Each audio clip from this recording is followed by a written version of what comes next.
नमस्कार. महाराष्ट्रामध्ये सध्या एक उत्सवांचं वातावरण आहे. गणेशोत्सव येतो आहे, नवरात्र उत्सव येणार आहे आणि नेमकं याच कालावधीत महाराष्ट्राचं अन्न आणि औषधी द्रव्य प्रशासन म्हणजेच FDAने एक सुतोवाच केलेला आहे की या उत्सवात चालणारे भंडारे असतील, महाप्रसाद असतील, यांसंदर्भात जे अन्नदान केलं जातं याच्या जे काही परवाने असतील, नोंदणी असतील, यांसंदर्भात चौकशी करण्याचा, पाहण्याचा सुतोवाच त्या ठिकाणी करण्यात आलेला आहे. प्रश्न हा पडतो की केवळ हिंदूंचेच उत्सव डोळ्यासमोर ठेवून हे लक्ष केलं जातं आहे का? आज बकरी ईद असेल, ईद असेल, त्याचबरोबर चर्च असेल, गुड फ्रायडे असेल, नाताळ असेल, या ठिकाणी होणाऱ्या अन्नदानाबाबतीत काही बोललं जात नाही.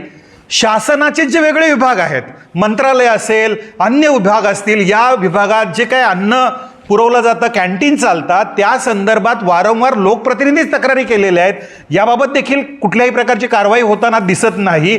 फक्त हिंदूंचेच उत्सव टार्गेट करणं हे सोडून दिलं पाहिजे. समानतेने कारवाई झाली पाहिजे. आणि उत्सवांचा काळ येतोय, लोकांच्या मनामध्ये एक चांगल्या भावना आहेत, याच्यामध्ये कुठेतरी विरजन टाकण्याचा प्रयत्न करू नये. अन्यथा हिंदू समाज, भाविक भक्त याचा रस्त्यावरती उतरून विरोध केल्याशिवाय राहणार नाहीत, हे आम्ही या ठिकाणी सांगतो.